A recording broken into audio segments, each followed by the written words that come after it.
Mesdames et messieurs et mesdemoiselles, c'est une nouvelle qui nous parvient tout droit de l'AES du Burkina Faso, le pays des hommes intègres. Ils ont échoué. Les ennemis du peuple ont échoué dans leur tentative de déstabiliser le régime en place. Les complotistes ont échoué, mesdames et messieurs. Ils ont échoué. Ils ont échoué dans leur tentative, en complicité avec les puissances étrangères et des vendus du Burkina. Incroyable. Comment on peut aussi être mauvais à ce titre? Chères dames, chers messieurs, chères demoiselles, je vous en prie, partagez cette vidéo parce que il y avait effectivement un réseau de déstabilisation de la situation burkinabé, c'est-à-dire un réseau de renversement, de subversion, mesdames et messieurs, du régime en place. Ils pensent qu'en réalité, entre Assimi Goïta, Abdourahmane Tiani et le capitaine Ibrahima Traoré, c'est-à-dire le maillon faible, c'est le capitaine. Et donc, une fois que le capitaine est neutralisé, il n'y a plus l'AES. C'est ça leur projet au fait. C'est-à-dire, il faut mettre le capitaine complètement dehors du Burkina, le neutraliser, renverser le système, et puis l'AES ne va plus exister. C'est fini ça. C'est fini. Et puis on va procéder maintenant à la déstabilisation du Mali et du Niger. Incroyable, mes frères. Le Burkina a déjoué un complot préparé à l'étranger visant à déstabiliser le pays. Le plan prévoyait l'infiltration de plusieurs cellules. Terro a affirmé effectivement, mesdames et messieurs, le ministre de la Sécurité. Et donc, voici le plan qui a été mis en place. Mais le complot a été déjoué. Ah, je sais quelque chose de ces choses-là. En fait, je suis l'un des fils d'Ahmed Sékou Touré. Je sais combien de fois on a monté des opérations de déstabilisation contre Ahmed Sékou Touré.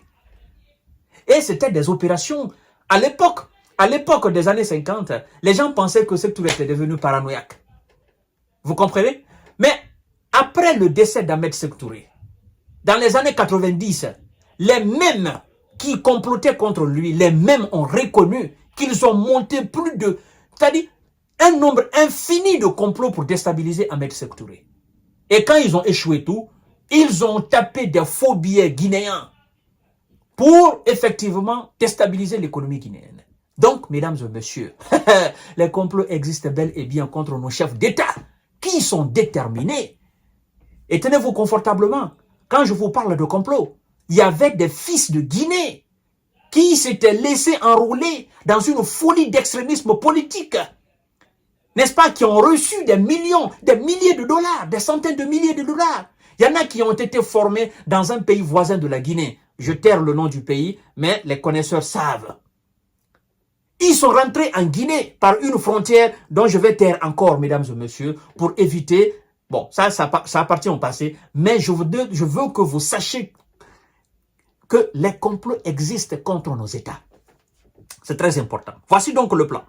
D'après Monsieur Mahamadou Sana, la première cellule de 200 personnes devait lancer une offensive à partir du 30 août 2024 pour avancer vers Ouagadougou et prendre le contrôle du palais présidentiel de Koussiam.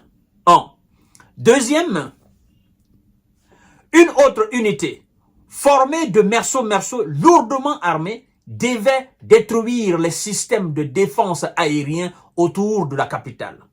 Troisièmement, une troisième venue de la frontière sud avait pour ordre de s'aimer le chaos dans la zone de Bobo-Dioulasso.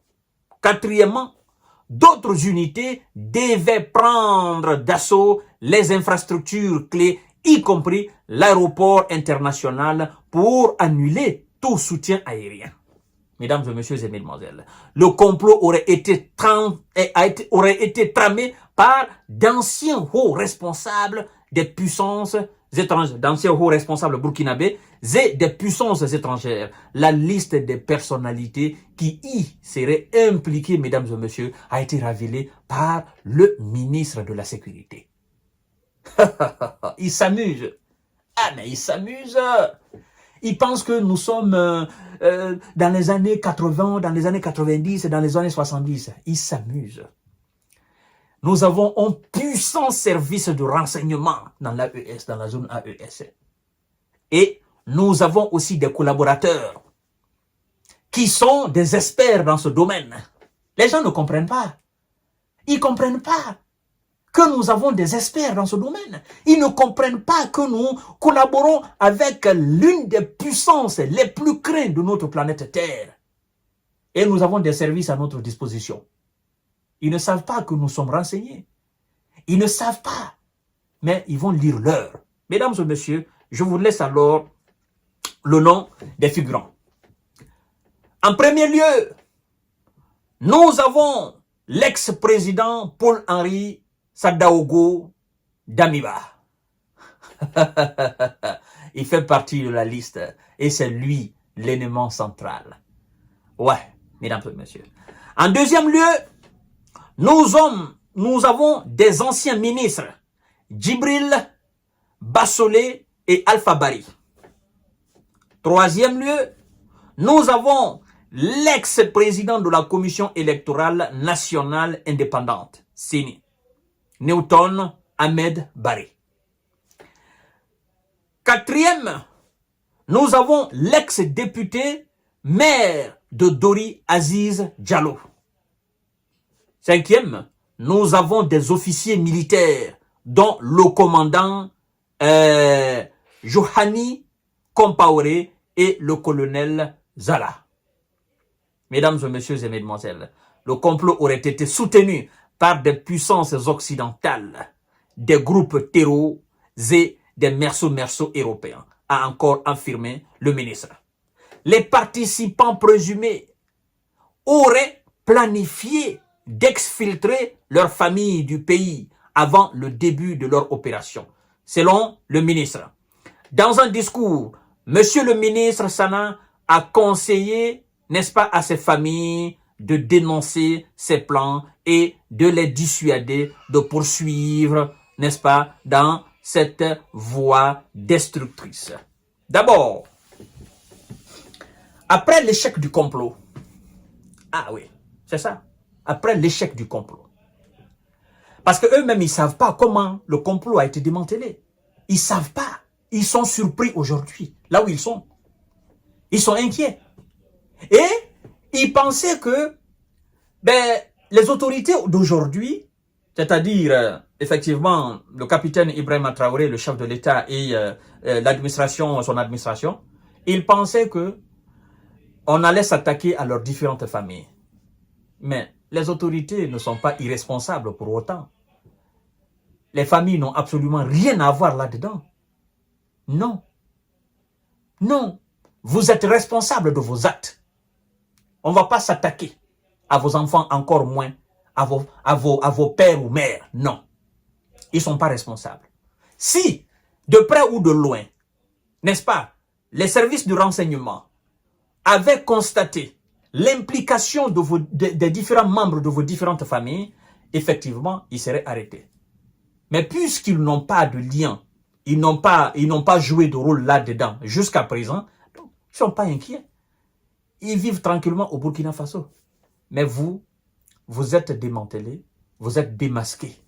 Et donc, le projet, on a mis ça KO, c'est terminé. Essayez autre chose. Vous savez, je vais vous dire, la traîtrise sera toujours démasquée. C'est clair et net, mesdames et messieurs.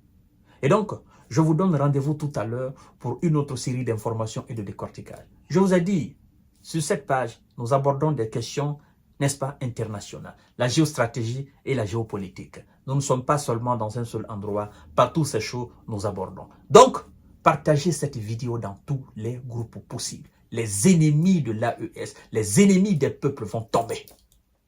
S'il plaît à Dieu. Mesdames et messieurs, merci beaucoup.